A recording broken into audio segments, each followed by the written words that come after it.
موقع الورشة متاعنا في جدايم بإذن الله تعالى. وين بالضبط يا وليد؟ هادي غربا هنا بنوصلوا في سمافرو جدايم.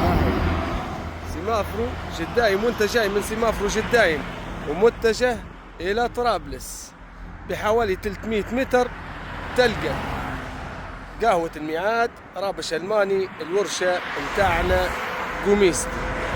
كانك انت جاي من طرابلس من غابة جدايم وانت ماشي للزاوية أول سمافرو ترجع وتلف وتلقونا بإذن الله تعالى.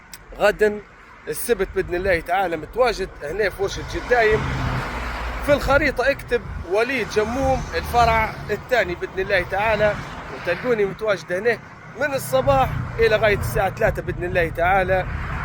ديروا جهدنا معاكم وما نقصروش إن شاء الله. نقول لكم اللي يصلي على الحبيب المصطفى يربح. والسلام عليكم ورحمة الله وبركاته.